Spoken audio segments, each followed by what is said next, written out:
Hello साथियों, नमस्कार। आपका स्वागत है आपके अपने चैनल पर। और आज फिर से आपके लिए एक नया प्रैक्टिस सेट आपकी आगामी परीक्षा के लिए। बहुत ही इम्पोर्टेंट प्रश्न है पूरे प्रैक्टिस सेट में। सभी प्रश्नों की यहाँ पर आपको व्याख्या मिलेगी, तो पूरा सेशन ज़रूर देखिएगा। स्टार्ट करते हैं पहले प्रश्न से। देखिए, पहला प्रश्न है कि निम्न में से शुद्ध वाक्य कौन सा है। ए ऑप्शन है उन्नति के मार्ग में बाधाएं भी आती हैं। बी है प्रेम करना तलवार की नोक पर चलना है। सी है मेरे को कुछ याद नहीं आ रहा। डी है बर रोज पानी से पौधों को सींचता है। तो देखिए, इसमें सही और शुद्ध जो वाक्य है वो है उन्नति के मार्ग में बाधाएं भी आती हैं। दूसरा प्रश्न, निम्न में से कौन सा शब्द दो उपसर्गों से नहीं बना है। वेरी वेरी इंपॉर्टेंट क्वेश्चन है, बताएंगे। तो जैसा कि आप देख पा रहे हैं, ए ऑप्शन ये दो उपसर्गों के मिलाकर नहीं बनाया गया है, बल्कि एक ही उपसर्ग है इसमें। बाकी अन्य शब्द दो उपसर्गों को मिलाकर बनाए गए हैं। तीसरा प्रश्न, निम्न में से बताएंगे कि मात्रिक छंद किस विकल्प में है। दोहा, चौपाई, सोठा, कविता, भुजंग प्रयात शालिनी, मलिनी, वंशस्थ, उल्लाला, उपरोक्त में से एक से अधिक। तो आंसर इसमें राइट हो जाएगा ए। मात्रिक छंद में केवल मात्राओं की व्यवस्था होती है। इनमें चौपाई, रोला, दोहा, सोटा आदि मुख्य है। चौथा प्रश्न है, पुस्तक के बिना कैसे पढ़ोगे में संबंध बोधक अव्यय कौन सा है। कैसे बिना पढ़ोगे पुस्तक, बताएंगे। आंसर भी राइट होगा। पुस्तक के बिना कैसे पढ़ोगे, इसमें संबंध बोधक अव्यय बिना होगा, जबकि कैसे पढ़ोगे और पुस्तक तीनों असंगत है। पांचवा प्रश्न, निम्नलिखित में से कौन सा वाक्य कर्म वाच्य दर्शाता है।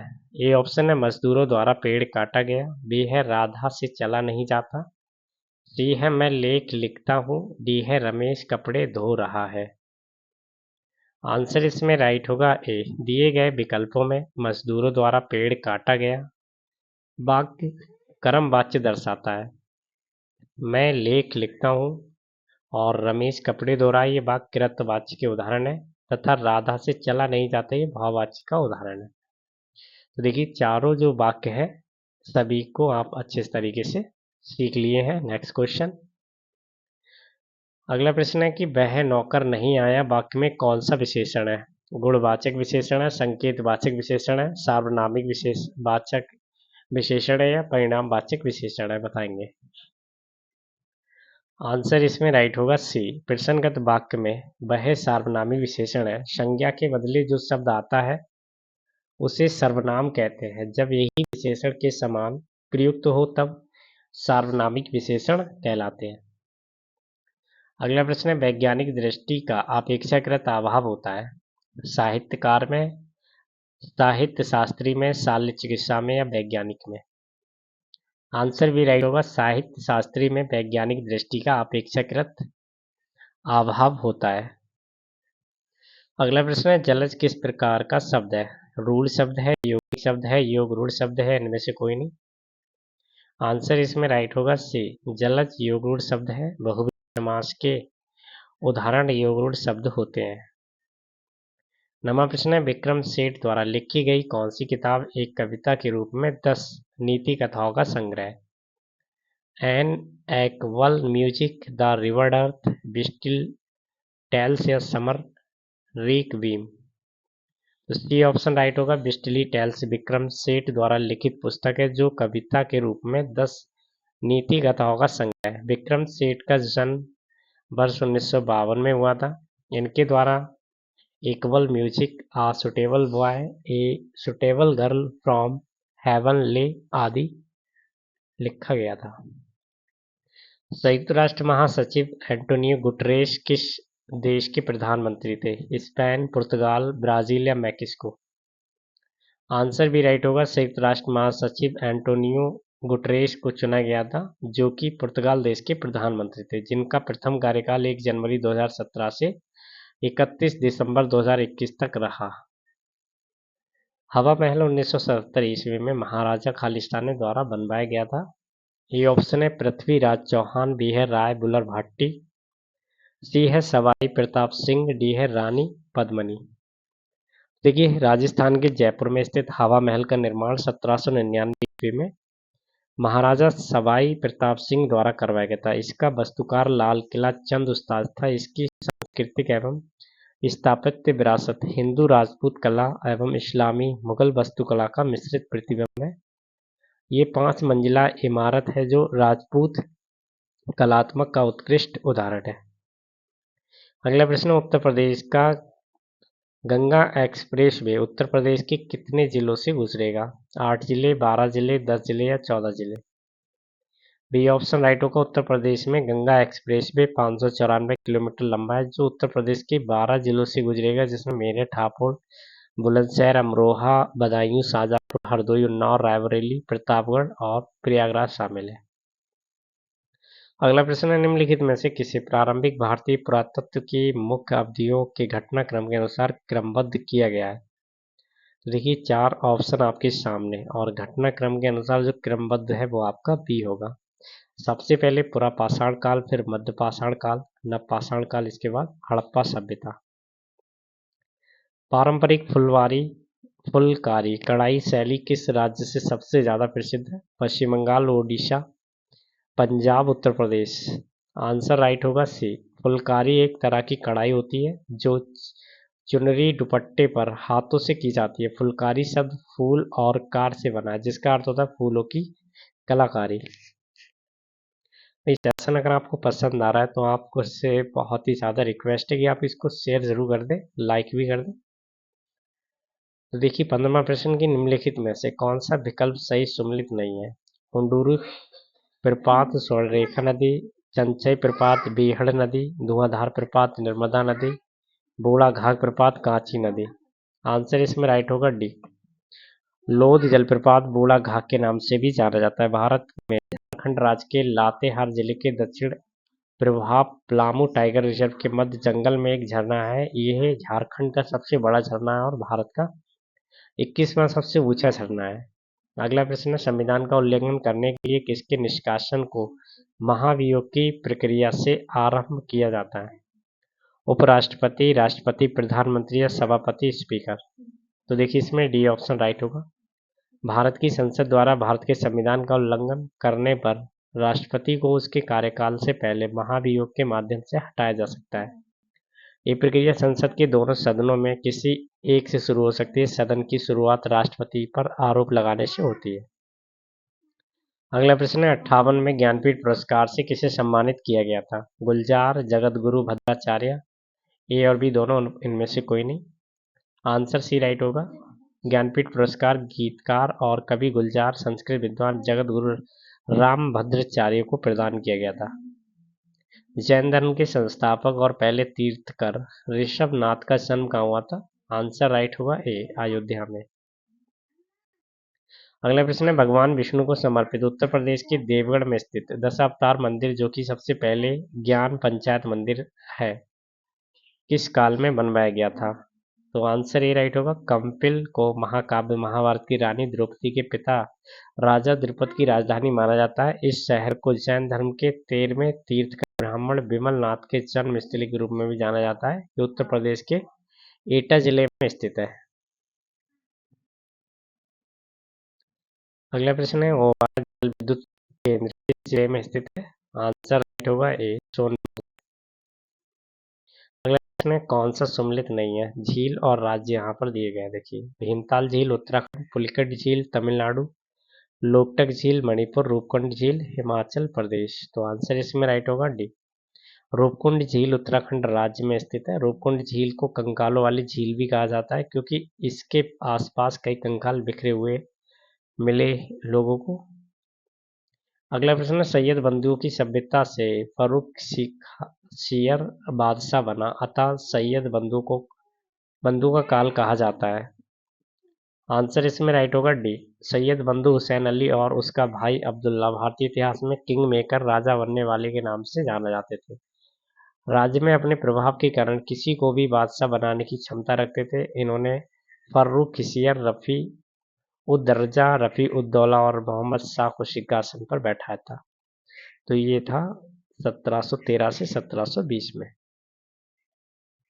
उत्तर प्रदेश दिवस निम्नलिखित में से किस तारीख को मनाया जाता है? बहुत ही इंपॉर्टेंट और बढ़िया प्रश्न है, देखिए याद रखेंगे। 24 जनवरी को, 24 जनवरी 1950 को इसका नाम बदलकर उत्तर प्रदेश रख दिया गया था। अगला प्रश्न है, भारत में आमों का सबसे बड़ा उत्पादक राज्य बताएंगे? बिहार, गुजरात, महाराष्ट्र या Uttar Pradesh? Answer D right होगा। भारत में आमों का सबसे बड़ा उत्पादक राज्य उत्तर प्रदेश है। उसके बाद आंध्र प्रदेश, कर्नाटक, बिहार, गुजरात आदि राज्यों के स्थान है।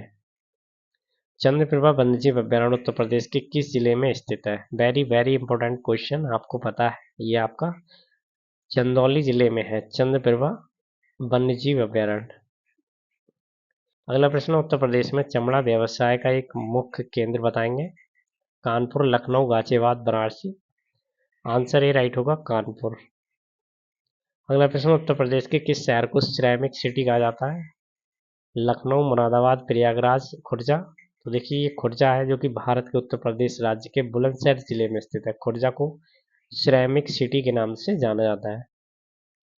उत्तर प्रदेश के निम्नलिखित में से किस जिले में नैमिषारण्य तीर्थ स्थान अवस्थित है? यूपी SSC में पूछा गया था ये पिछली वर्ष।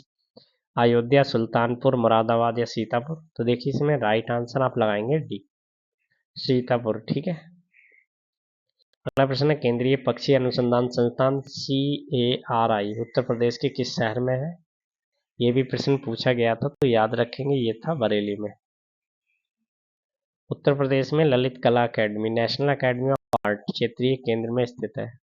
प्रयाग, राज, लखनऊ, अलीगढ़, कानपुर? आंसर राइट होगा डी, हाँ बी होगा यहाँ पर। ललित कला academy, national academy of art की स्थापना भारत सरकार द्वारा 5 अगस्त 1954 ईस्वी को की गई थी।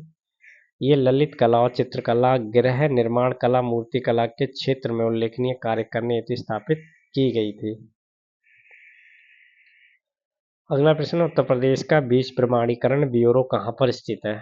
आलमबाग, इलाहाबाद, सुल्तानपुर या गौरीगंज? आंसर ए राइट होगा। उत्तर प्रदेश में राज्य बीज प्रमाणी ब्यूरो आलमबाग, लखनऊ में स्थित है। इसकी स्थापना 2002 में की गई थी।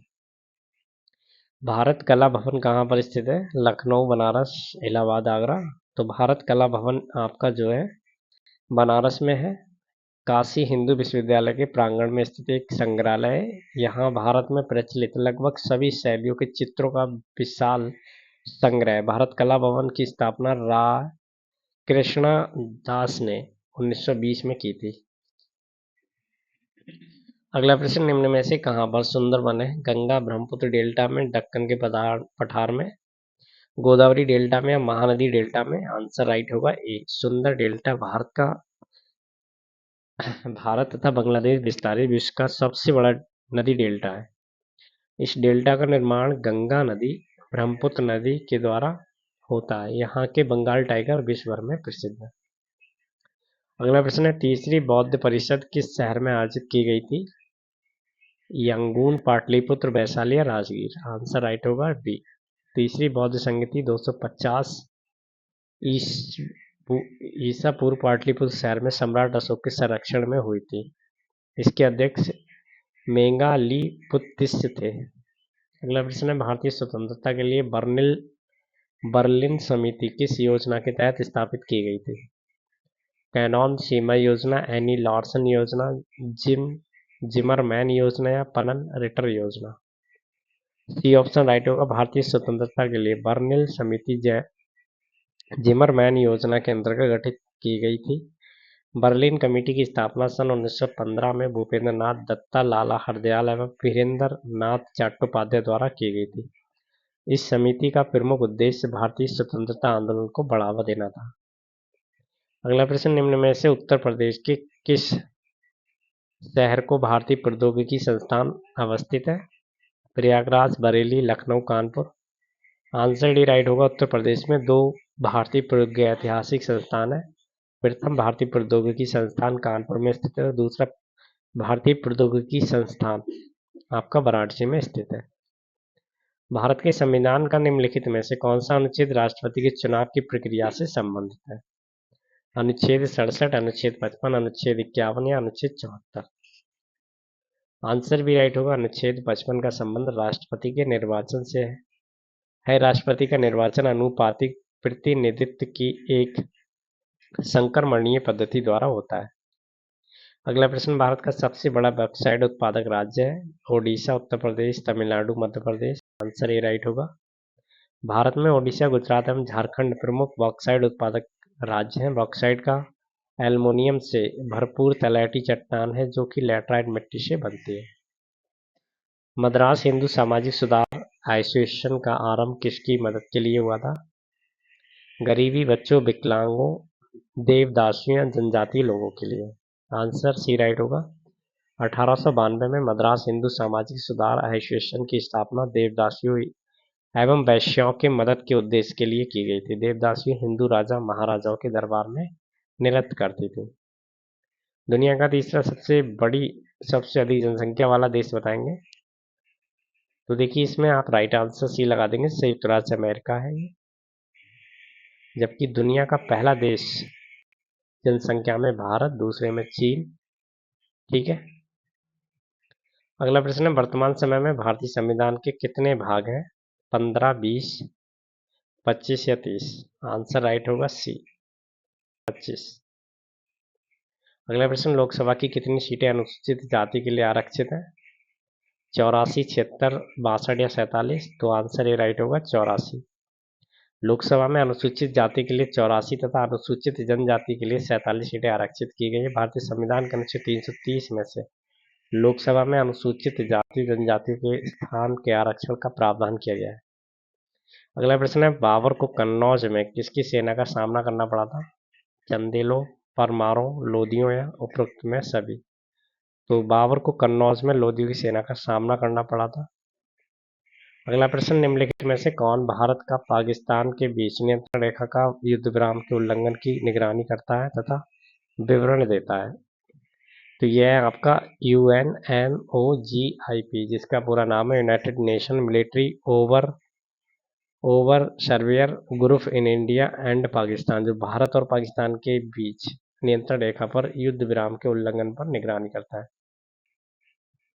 संयुक्त राष्ट्र महासभा के 78वें सत्र के अध्यक्ष कौन थे? Dennis Francis, Shri Narendra Modi, Antonio Guterres या जो बिडेन। इसका आंसर अगर आपको पता है और आपने तैयारी बहुत अच्छे से की है तभी आप आंसर बता पाएंगे।